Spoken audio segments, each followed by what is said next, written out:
मैंने हमल के दौरान जंगली बिल्ली खाई जिसकी वजह से मेरे घर में ऐसे बच्चे की पैदाइश हुई। फिलिपाइन की खातून जिसके हाथ 2022 में एक बच्चे की पैदाइश हुई। बच्चे की जब पैदाइश हुई, खातून को बच्चे का चेहरा दिखाया गया, जिस्म दिखाया गया, तो उसके जिस्म पे, उसके मुंह पर, उसके माथे पर, उसके कान, नाक, हर जगह पर बाल ही बाल। बच्चा देखने के बाद उस खातून ने इंकशाफ किया कि जब मैं माँ बनने वाली थी, जब ये बच्चा पैदा होने वाला था, तो मुझे क्रेविंग्स होती थी कि मैं जंगली बिल्ली खाऊं। फिर करीबी गाँव में जाकर मैंने कुछ दोस्तों से रिक्वेस्ट की, उन्होंने मुझे जंगली बिल्ली लेकर दी। बिल्ली को मैं घर लेकर आई, उसको पकाया, उसको खाया। इसकी वजह से ये बच्चा इस तरह का पैदा हुआ। यानी कि इस खातून ने अपने आप को प्रॉपर ब्लेम दिया कि ये सब कुछ मेरी वजह से हुआ, मैं इस सब की कसूरवार हूं, मेरी वजह से मेरे बच्चे को तकलीफ पहुंची। मैंने तो चलो तकलीफ बर्दाश्त कर ही रही हूं, लेकिन मेरी वजह से आज मेरे बच्चे के चेहरे पर लोग सवाल उठा रहे हैं, लोग पूछ रहे हैं कि क्या हुआ। अब जब खातून घर आई, अहले इलाका ने बच्चे को देखा और अहले इलाकों को भी यही बात बताई कि सब कुछ मेरी वजह से हुआ, तो लोगों ने इस खातून को कसूरवार ठहराया कि आपने अपने बच्चे के साथ ज्यादती की है। यानी कि जब तक ये मालूम ना हो सका कि ये मामला कुछ और है, इससे पहले खातून अपने आप को मुकम्मल तौर पर जिम्मेदार कहलाती रही कि इस बच्चे का चेहरा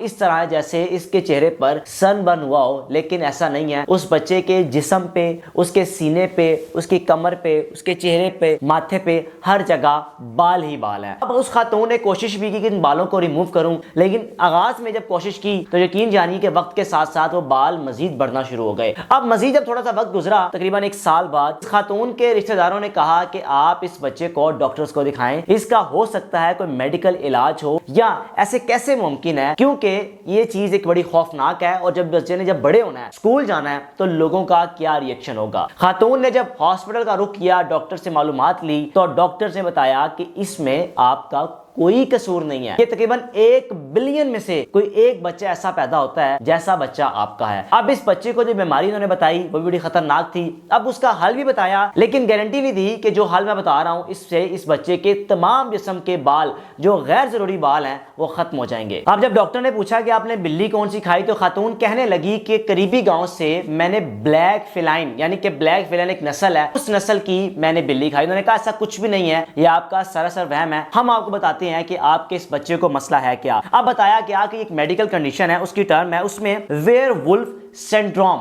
यानी कि वेयरवुल्फ सिंड्रोम एक ऐसी बीमारी है जिस वजह से जो 1 बिलियन में से किसी एक बच्चे में ऐसी बीमारी लाहक होती है। और ये भी कहा कि इसका दूसरा नाम हाइपरट्राइकोसिस है, और ये भी कहा कि मेल हार्मोन से ये कन्वर्ट होती है और डोमिनेंस, इसका सेकंड नेम हाइपरट्राइकोसिस को कहा जाता है। अब उन्होंने कहा कि इसका इलाज बिल्कुल है, लेजर हेयर रिमूवर के जरिए इस बच्चे के बाल उतारे जाएंगे, जिसके तकरीबन 10 सेशंस होंगे, 4 से 6 हफ्ते का ये टाइम पीरियड होगा। लेकिन इसमें ऐसी किसी किस्म की कोई गारंटी नहीं है कि इस बच्चे के बाल सही, प्रॉपर, मुकम्मल तौर पर खत्म हो जाएंगे। उसके बाद इस खातून ने कहा कि मेरे बाकी 2 बच्चे बिल्कुल ठीक हैं। तो डॉक्टर्स के मुताबिक ये एक नस्ल में कह सकते हैं। फिर डॉक्टर्स ने कहा कि ये मौरूसी डिजीज भी हो सकती है, इसमें आपका कोई कसूर नहीं है। खातून को तब महसूस हुआ, तब एहसास हुआ, मैं जो अपने आप को कसूरवार ठहराती आई, इसमें मेरा कोई भी कसूर नहीं है। अब खातून ने बताया कि जब गर्मी आती है, अब गर्मी के मौसम में इस बच्चे के जिस्म में खुजली सी होती है, बाल इसको चुभते हैं। सर्दी में तो जब पसीना नहीं आता था तो गुजारा हो जाता था, लेकिन अब वक्त गुजरने के साथ साथ जैसे गर्मी आ रही है या गर्मी का मौसम करीब है, तो इस बच्चे के बालों पे, जिस्म पे खुजली सी महसूस होने लग पड़ती है, जिस वजह से बार बार इस बच्चे को नहलाना पड़ता है। अब ये भी बताया कि मुझे अगर पता होता इस बात का तो मैं आगाज में इस बच्चे के चेहरे के, जिस्म के बाल रिमूव ना करती। बाल रिमूव करने की वजह से उसके बाल मजीद सख्त हो गए और मजीद बढ़ गए। अब जो 10 सेशंस हैं उसमें पर सेशन कोई 35 से $40 खर्च आएगा। इस खातून ने इमदाद के लिए लोगों से रिक्वेस्ट भी की कि मैं एक गरीब घराने से मेरा ताल्लुक है, मैं महंगा इलाज नहीं करवा सकती, कोई एक सेशन हो तो समझ में आता है। इसके तकरीबन 10 सेशन है, उसके बाद भी पता चलेगा कि मजीद कितने सेशन दरकार होंगे, यानी कि सैकड़ों डॉलर्स टोटल इस बच्चे के लिए दरकार हैं। जिस वजह से इस खातून ने अपने लोगों से,